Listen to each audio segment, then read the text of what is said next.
2021년 4월 25일 우리 교회 주일 예배 하나님 앞에 마음을 정돈합니다.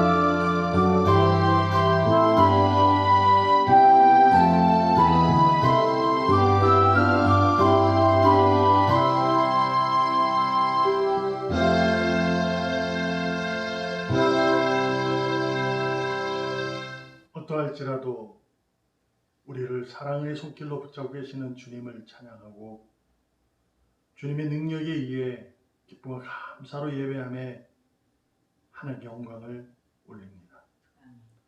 오늘도 귀한 시간을 허락하셔서 귀한 성일 가운데 기쁨으로 무릎 꿇어 감사함으로 예배하게 하시니 더 감사합니다. 복되게 하시고 하나님의 능력이 나타남으로 예배하는 우리 모두에게 하나님의 평강과 위로 가운데 형통의 삶을 살아가게 복되게 하여 주시옵소서. 살아계시는 예수님의 이름으로 기도합니다. 아멘. 사도신경으로 신앙을 고백합니다.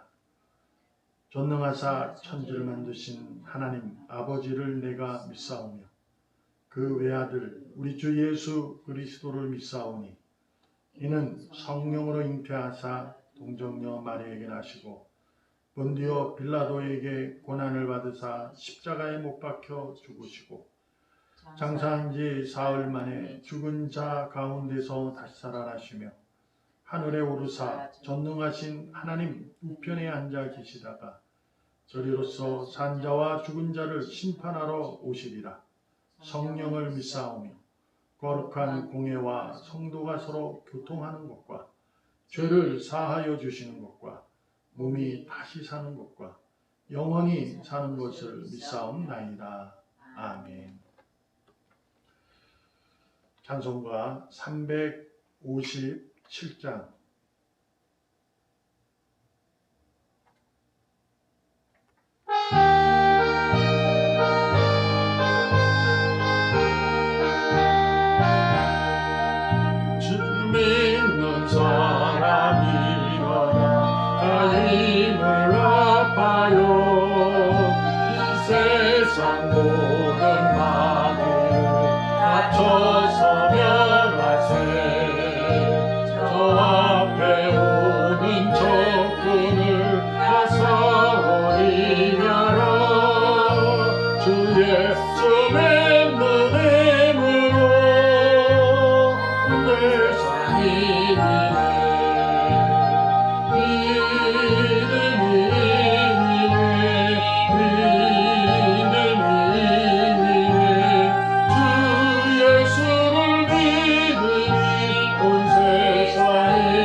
세상에 아멘. 하나님 말씀 누가복음 22장 1절에서 6절입니다. 누가복음 22장 1절 유월절이라 하는 무교절이 다가오매 대제사장들과 서기관들이 예수를 무슨 방도로 죽일까 궁리하니 이는 그들이 백성을 두려워함이더라. 열둘 중에 하나인 가룟인이라 부르는 유다에게 사탄이 들어가니 이에 유다가 대제사장들과 성전 경비대장들에게 가서 예수를 넘겨줄 방도를 의논하매 그들이 기뻐하여 돈을 주기로 언약하는지라. 유다가 허락하고 예수를 무리가 없을 때에 넘겨줄 기회를 찾더라.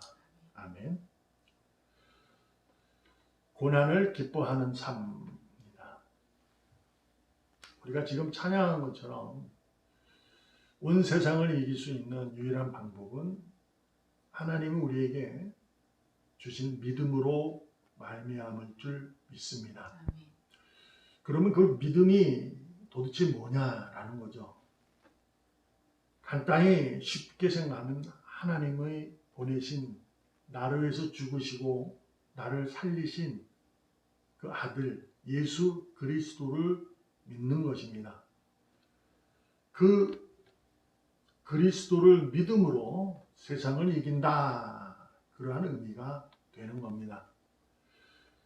근데 여기서 우리가 신앙의 힘, 능력에 대해서 분명히 잘 배우고 알아야 합니다.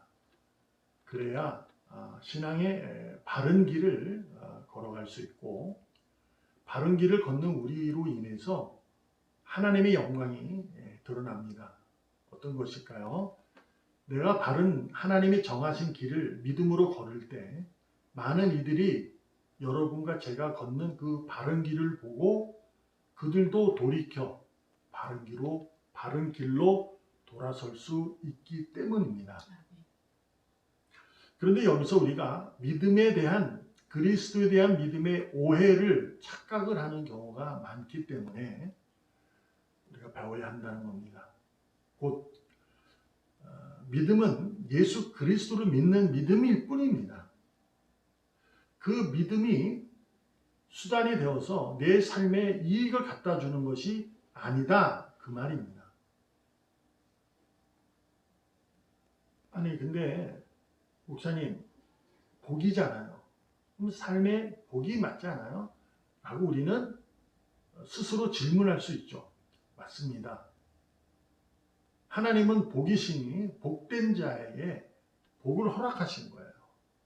그러므로 하나님께서 정하신 길로 믿음으로 걷는 자는 복의 길로 가는 겁니다. 그런데 우리가 믿음의 착각과 오해가 뭐냐면 그 복의 길이라는 것을 삶의 현장, 현실, 이 세상에 허락된 복으로만 그 복으로만입니다만 하고 이해하고 있기 때문에 그렇다는 겁니다. 분명한 것은 오늘도 제목이 고난을 기뻐하라 라는 겁니다. 하나님이 정하신 길이 고난의 길일 수 있다 이겁니다. 근데 그 고난의 길을 기뻐할 수 있어야 됩니다. 그것이 믿음이에요. 어떤 의미로 쉽게 이해할 수 있냐면 지금 상황으로 이해할 수 있습니다. 우리가 지금 코로나19로 인해서 여러분과 저는 어쩌면 고난의 길을 걷고 있는 겁니다.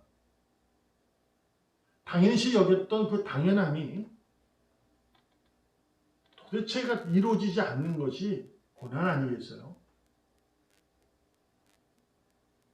그래서 우리는 이 고난의 길을 걷기 때문에 하나님이 정하신 길이라고 고백하며 이 길을 기뻐할 수 있어야 돼요. 그런데 이 길을 자기 생각에, 자기 의지로 그 길을 자꾸 변형시키면 안 됩니다. 제가 말씀드리는 걸 오해하면 안 돼요. 옳고 그름의 문제가 아니에요. 코로나19 상황에서 우리가 어떻게 하는 것이 하나님을 기뻐하게 하는 것일까에 대한 옳고 그름이 아니에요. 어떤 옳고 그름이냐, 어떤 것이 정의냐, 하나님의 의지냐라는 거죠. 하나님은 이 가운데 만약에 우리가 복으로만, 이 세상 복으로만 이해한다면 코로나19는 이미 없어졌어야 돼요. 근데 지금 1년이 넘어도 사그러질 기대는 점점 약해지고 지금도 계속 확진자가 늘어나고 백신이 구입되어져야 하는데도 지금 자꾸 차입이 미뤄지고 어쨌든 어저께 정부에서 백신이 이제 확보가 되었다라는 뉴스를 들었지만 그러한 모습으로도 우리가 이 코로나19로 인해서 우리가 이 하나님의 정하신 길을 걷고 있는 겁니다. 근데 이 길을 자꾸 내가 생각하는 길로 바꾸려고 그러시면은 그것이 복이라 생각하고 그것이 믿음이라고 생각하면 오해하는 겁니다. 물론 그분한테는 그것이 믿음일 수 있어요.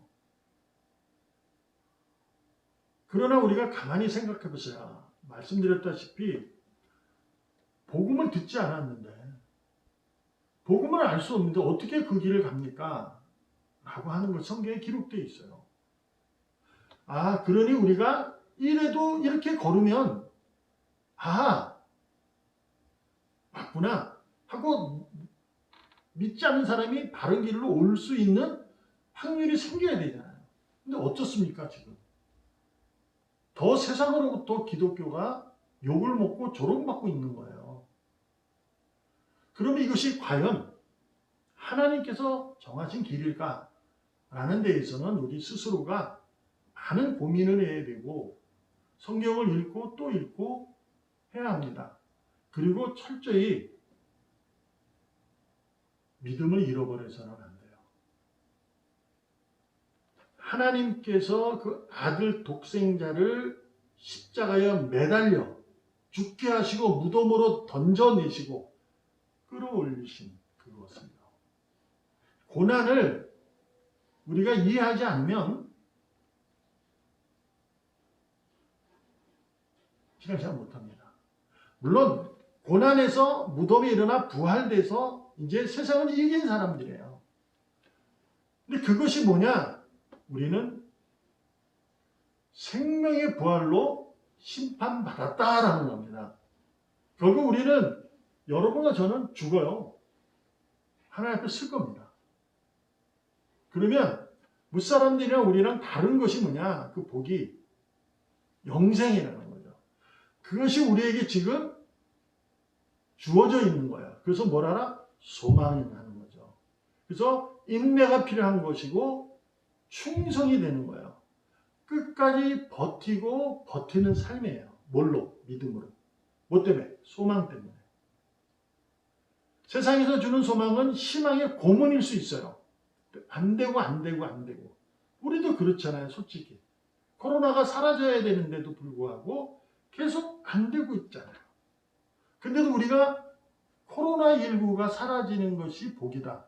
아니잖아요. 우리에게 주어진 복은 뭐예요? 생명의 부활이에요.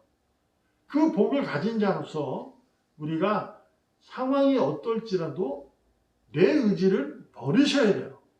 하나님의 의지로 채우셔야만 됩니다. 그래야 그 길을 갈 수 있어요. 오늘 본문이 그것을 정확하게 얘기하고 있는 거거든요. 복된 삶이라는 것은 기쁨의 삶과 동시에 고난이 달라요. 왜냐? 세상이 미워하기 때문에 그래요. 사탄은요, 우리를 늘 괴롭혀요. 왜요? 한 명이라도 더 지옥으로 끌고 가기 위해서. 사탄의 역사는요, 주님이 다시 오실 때까지 계속 진행되는 겁니다. 그러므로 복된 삶이란 고난을 힘들잖아요. 고난이. 기뻐하는 기쁨이야 뭐 기쁘고 행복하니까 될 수 있지만 고난을 이게 쉽지 않잖아요. 그래서 어떻게 해야 돼요? 두렵고 떨림으로 이뤄내야 돼요. 무엇을? 구원으로요. 내가 얻은 구원이 있거든요. 그 구원을 근데 세상의 일이 나를 힘들게 해. 그래도 이 구원을 내가 두렵고 떨림으로 이겨내는 삶을 살아야 돼요. 그것이 무슨 삶? 형통의 삶이에요. 말씀드렸죠. 최초로 성경에 형통이라는 삶이 정확하게 지적된 것은 요셉이 죄인 되었을 때예요. 노예로 팔렸을 때. 아브라함에게도 형통하다는 얘기는 안 썼어요. 요셉에게 썼죠. 그가 노예로 팔리고 죄인으로 감옥에 갇혔을 때 하나님이 함께함으로 그가 형통하더라. 이렇게 성경에 기록하고 있는 거죠. 왜 그랬을까요? 요셉은 자신이 노예로 죄수로 팔려도 하나님이 나에게 주신 복을 소망으로 두고 그 지금 당하는 고난의 이 현실을 인정하고 그 현실에서 내가 할 수 있는 하나님을 찬양할 수 있는 길을 계속 바른 길을 가는 거예요. 죄인이니까 감옥에 열어서 나를 빼주세요가 아니고 내가 이 죄인이니까 이 보디발 장군을 들이받아가지고 형들을 들이받아서 내가 하나님의 사람이라는 걸 보여주고 그러고 싶습니다가 아니라 기꺼이 그 고난을 감당한다는 거죠. 감당해서 그 길을 가는 거예요. 가룟 유다의 오늘 얘기인데 가룟 유다하고 비교되는 인물이 한 명이 있잖아요. 그것이 베드로예요. 베드로도 물론 다른 제자들 다 배신했지만 특별히 성경의 복음서에 보면 가룟 유다와 베드로에 대한 배신에 대해서 얘기가 많죠. 베드로는 회개하고 돌아섰어요. 가룟 유다는 우리가 알다시피 목을 매 자살을 했고요.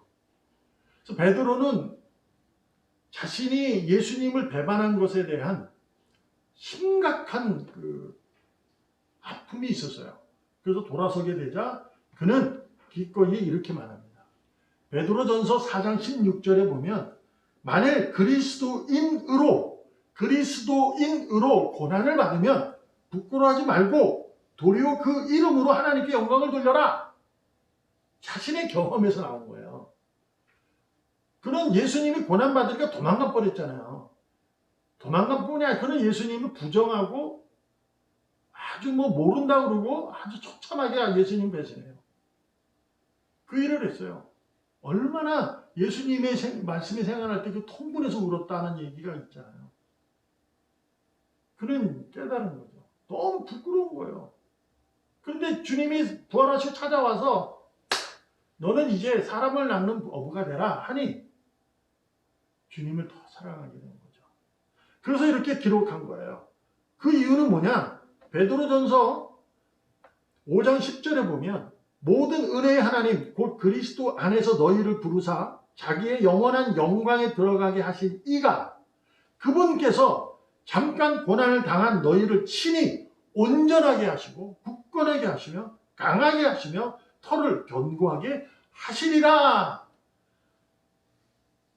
자기가 진짜로 경험한 거야. 3일 동안 그는 죽는 사람처럼 살았을 거예요. 예수님께 너무 미안하고 죄송하고 죄책감에 시달려 살았다는 거예요. 근데 부활하셔서 직접 찾아오셔서 그를 붙잡아 안아주시고 고쳐주신 거예요. 온전하게 굳건하게 강하게 하신 거죠. 그래서 그의 털을 견고하게 세워서 너는 이제 사람을 낳는 어부가 될 것이다. 하나님 영광을 돌려라. 그래서 베드로는 기꺼이 말합니다. 고난을 기뻐하라. 하나님의 의지를 내 마음에 완전히 세울 때 기쁨만이 아니라 고난도 기꺼이 감사할 수 있는 능력이 생깁니다. 가룟 유다는 3년 이상을 예수님과 동고동락한 거예요. 그런데 그는 3년 동안은 예수님의 가르침을 듣고 하나님을 기뻐하신 것이 아니라 오늘 성경에 대제사장들과 서기관들과 경비대장들에게 기쁨을 주고 맙니다. 배신을 때리는 거죠. 예수님을 은양 30전에 팔아버리는 거죠. 어찌 그럴 수 있을까? 3년 동안 제자로 살았는데 그 길을 걸었는데 하나님에게 기쁨이 되지 아니하고 세상을 기뻐하는 그러한 배신의 행동을 합니다. 근데 그것을 왜 그러냐고 성경에 기록된 것이 3절입니다. 12 중에 하나인 가룟인이라 부르는 유다에게 사탄이 들어갔다 이렇게 기록하고 있어요. 여러분도 저도 굉장히 조심하셔야 돼요. 12 제자보다 우리는 아마 그에 대한 믿음이 적을 수도 있어요. 양으로. 왜? 그분들은 직접 봤으니까요. 예수님과. 근데 우리는 들은 거잖아요. 우리보다 나을 수는 있어요. 그런데도 불구하고 그는 배신을 때려요. 왜? 사탄이 역사하니까. 우리도 그럴 수 있다는 거예요. 그런데 왜 사탄이 역사에서 가룟유다에게 들어갔을 때 그가 변화됐을까?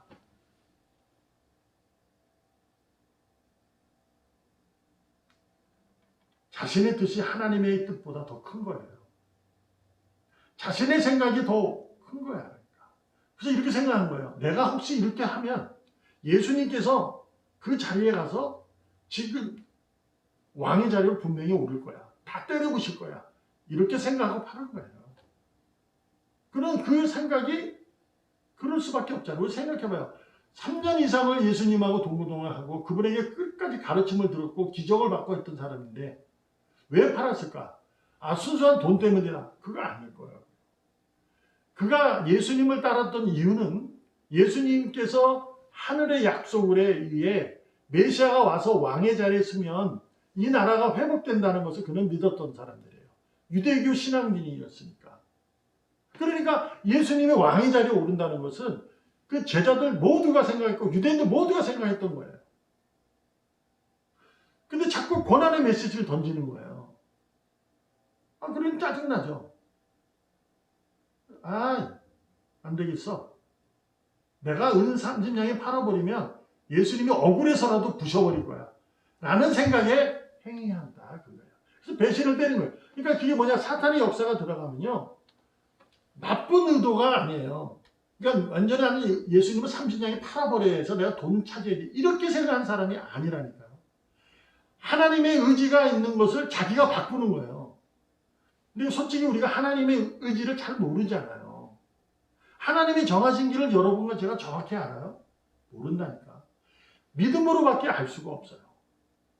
근데 가룟유다는 어떠냐? 사탄이 역사하니까 자기의 의지, 자기의 생각, 자기의 바람, 자기가 행했던 경험했던 주님, 자기가 경험했던 교회 생활, 그것이 우선하는 거예요. 팔아버린 거죠. 그게 사탄의 역사예요. 사탄의 역사는 세상을 혼란하게 만들어요. 우리가 지금 세상에 조롱받고 해서 우리가 예배를 드리기 때문에 우리가 승리하는 걸로 착각해서는 안 돼요. 우리는 세상이 조롱해도 승리한 자요. 조롱을 안 해도 승리한 자예요. 이미 약속된 자들이야 하는 거예요. 이거는 변하지 않아요. 그래서 우리가 걷는 그 길이 하나님의 정하신 길인 줄로 믿습니다. 딴 생각 품으시면 안 돼. 자, 봐요. 가룟유다는 제자들 모두가 예수님께서 고난의 메시지를 3번 던져요. 같은 설교를 3번 한 거예요. 근데 어떻게 해요? 자기가 듣고 싶은 것만 듣는 거예요. 왜? 자기 경험이 있으니까. 자기가 주님을 경험한 내용이 있으니까. 그것만 하는 거예요. 하나님 말씀은 안 들어.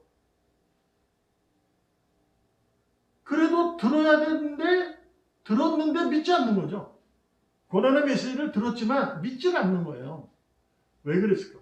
자신의 뜻이, 자신의 의지가 하나님 의지보다 더 크다니까. 자꾸 하나님의 길을 바꿔버리는 거예요.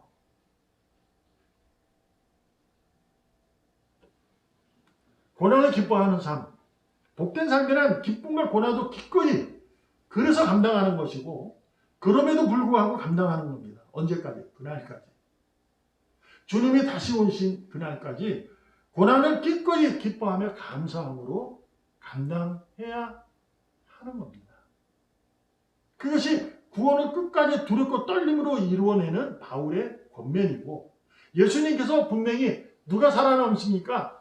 인내하는 자다. 세상의 모든 것에 그러한 어려움도 끝까지 믿음으로 지켜내는 것이다. 인내하고 충성된 자다라고 말씀하셨던 것처럼 여러분과 제가 오늘 내가 걷는 이 길이 비록 세상이 봤을 때 내 스스로 느꼈을 때 하나님 앞에 부족하다고 느낀다는 것은 어쩌면 믿음의 큰 능력이라 할 수 있어요. 그러나 내가 걷는 그 길로 인해서 세상에 의해 우리가 하나님이 욕되게 된다면 그건 하나님이 정하신 길이라고 정확하게 확신을 두고 얘기할 수 있는 부분은 아닐 수 있다는 것을 우리는 분명히 알아야 합니다. 아닐 수도 있고 뭐 이렇게 이제 약간 이제 두리뭉실하게 얘기하니까 여러분이 이제 거기에 대한 의심이 들 수 있죠. 그 이유는 한 가지예요. 저도 몰라요. 하나님의 의지를. 저도 하나님의 의지를 정확하게 모른다니까. 지금 하나님이 저한테 의지를 내신 것은 몰라요. 그러나 제가 정확하게 아는 것은 말씀이에요. 하나님의 말씀, 오늘도 가르침을 통해서 우리에게 고난을 기뻐하는 삶을 살아라고 얘기해 준 분에 대해서는 제가 안다는 거죠. 근데 그 고난이 과연 뭘까라고 생각했을 때 코로나19를 통해서 코로나19 자체가 고난이 아니에요. 코로나19로 인해서 세상이 조롱받는 우리가 되는 것이 고난이지. 고난이라는 것은 우리가 어렵게 힘들어서 사는 비가 오면 물이 차서 물을 퍼내는 농사를 짓다가 태풍이 불어서 농사밭이 다 망하는 그 어려움과 그런 힘듦을 고난이라고만 여기면 안 돼요. 고난이라는 것은 세상의 사탄으로 인해서 역사로 인해서 내가 미움을 받는 것을 말하는 겁니다.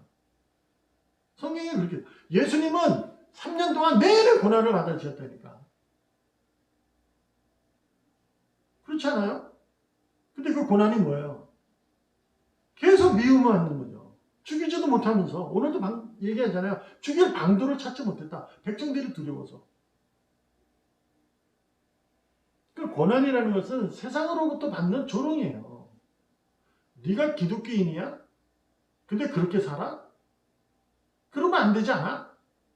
우리가 일반적으로 생각해도 그렇게 하면 안 되지. 라는 거 말입니다. 그게 고난이에요. 그게 조롱이고. 근데 우리 입장에서는 웃기지 말어. 우리는 하나님 믿으니까 우리는 그래야 돼. 그럼 그 사람들이 뭐라 그래? 그래? 당신이 위대하구만. 그럴 것 같아요? 전혀. 오히려 더 반감 생기고 오히려 더 신란을 조롱을 더 오래 받게 돼요. 물론 그것이 두려워서 그 일을 하지 않겠다는 의미가 아닙니다. 오늘도 그래서 우리는 이렇게 예배하는 거예요. 하나님께 기쁨과 감사로 예배하는 거예요. 그래서 여러분과 저는 대단히 훌륭하신 분들이고 하나님이 대단히 기뻐하시는 분이고 하나님 앞에 정말 무릎 꿇고 겸손히 순종하는 자임을 고백할 수 있습니다. 여러분, 비록 세상이 이럴지라도 믿음을 잃어버리지 아니하는 우리가 되었으면 좋겠습니다. 그 믿음으로 하나님 정하신 길을 기꺼이 걸어갈 때 내게 오는 조롱, 신란 이런 것도 감당해내면서 묵묵히 침묵하면서 예수님이 십자가를 지고 골고다 언덕을 침묵하며 걸어갔던 것처럼 그분은 하나님이심에도 불구하고 자신이 하지도 않은 죄를 겁박받고 뒤집어 썼을 때도 묵묵히 그 길을 걸어갔어요. 왜요? 하나님의 의지니까. 하나님의 작정하신 그 길을 걷는 거예요. 그러나 결과는 우리에게 소망이 됐잖아요. 그런 살아나셨어요. 나 같은 죄인을 살리셨다니까. 그거 이상 우리에게 믿음이 뭔 필요가 더 있겠습니까? 여러분, 그날까지 여러분에게 주어진 구원의 약속을 어떠한 사실, 언제든지 무엇을 하든지 어디서나 기꺼이 두렵고 떨림으로 그 구원을 용기 있게 견뎌내시고 버텨내셔서 승리하기를 주님의 이름으로 축복합니다. 기도합니다. 은혜가 충만하신 하나님 아버지 감사합니다. 오늘도 주님은 나를 붙잡으시고 직접 주님의 길로 이끄십니다. 그 길을 걸어가는 우리의 겸손한 순종이만이 승리인 줄로 믿고 과감하게 걷습니다. 그러나 어쩌면 그 길을 걸어갈 때 내게 오는 고난이 있습니다. 수렁텅이가 있습니다. 높은 벽담이 있습니다. 여리고성이 있습니다. 골리앗이 있습니다. 하나님의 이름으로 이기는 자로 당당히 그 길을 뚫고 걸어갈 수 있도록 복되게 하여 주시옵소서. 승리케 하여 주시옵소서. 오늘도 기쁨과 감사로 하나님 예배하는 귀한 손길을 그들이 손길을 통해 헌금하는 그 손길을 축복하시고 하나님의 크나큰 위로와 크나큰 평안으로 붙잡아 주시사 형통의 삶을 살아가는데 부족함이 없도록 은혜를 베풀어 주실 때 그들의 마음 가운데 소원을 두고 하나님께 간곡히 고백하는 기도의 응답의 축복이 그의 삶 가운데 확연하게 밝게 누리게 하여 주시옵소서. 살아계시는 예수님의 이름으로 감사하며 기도합니다. 아멘. 6장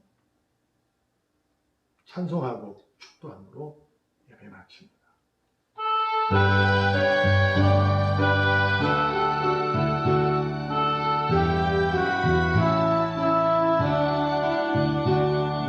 목소리 높여서 주 찬양하여라.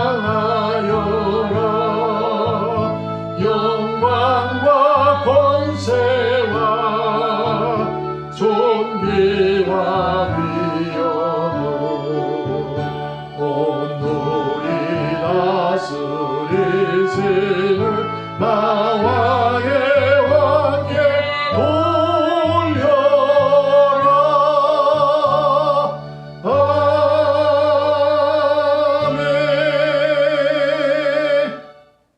우리 주 예수 그리스도의 크신 은혜와 하나님 아버지의 질까신 사랑과 오늘도 변함없는 성령님의 역사와 내주 충만 교통 인재하심이 오늘도 주님 앞에 무릎 꿇고 겸손히 주님이 정하신 길로 묵묵히 걸어가기를 결심하는 귀한 종 그들 머리 위에 그들의 섬기는 가정, 직장, 사업장 그리고 우리 교회 학교 위에 지금으로부터 영원까지 함께 있을지어다.